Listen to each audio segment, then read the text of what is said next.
Assalamualaikum. Selamat pagi anak-anak. Bagaimana kabar kalian hari ini? Semoga tetap sehat dan semangat ya. Hari ini kita akan belajar tentang penggunaan alat ukur baku. Kita mulai dari bagaimana cara membaca tanda waktu pada jam. Yang pertama, pada jam digital. Pada jam digital, angka sebagai petunjuk waktunya. 2 angka sebelum titik menunjukkan jam, dan 2 angka sesudah titik itu menunjukkan menit. Sehingga jam tersebut menunjukkan pukul 12:45 atau ditulis pukul 12:45. Selanjutnya pada jam analog. Jam analog menggunakan jarum sebagai alat penunjuk waktunya. Jarum pendek menunjukkan jam, jarum panjang menunjukkan menit, dan jarum panjang lainnya menunjukkan detik. Bagaimana ya cara membaca jam analog? Perlu diketahui bahwa jarum pendek akan berpindah satu angka setiap 1 jam. Sementara itu, jarum panjang akan berpindah satu angka setiap 5 menit. Yuk perhatikan bagaimana cara membaca jam tersebut. Pada jam tersebut, jarum pendek menunjuk angka 4 dan jarum panjang menunjuk ke angka 1.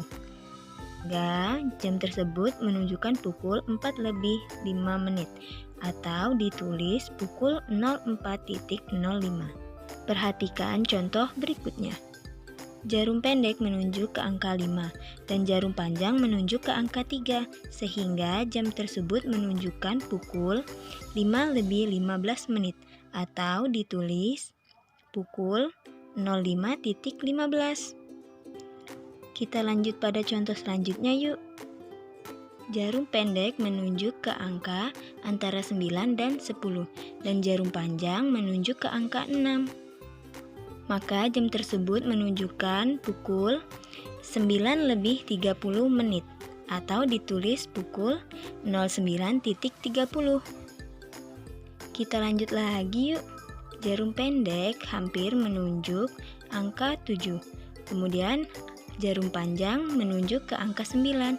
Maka jam tersebut menunjukkan pukul 6:45 atau ditulis pukul 06:45. Satu contoh lagi yuk.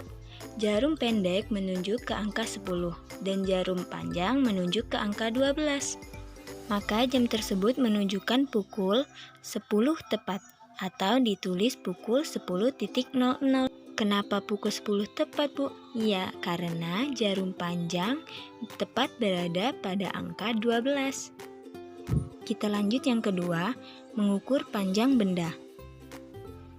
Panjang benda berukuran pendek dapat diukur dengan penggaris. Satuan panjang yang digunakan pada penggaris adalah cm. Perhatikan langkah-langkah mengukur panjang pulpen dengan penggaris. Pertama, letakkan salah satu ujung pulpen sejajar dengan 0 pada penggaris. Kedua, perhatikan bilangan yang tepat sejajar dengan ujung pulpen lainnya. Kemudian, bilangan yang sejajar dengan ujung lain pulpen tersebut merupakan panjang pulpen.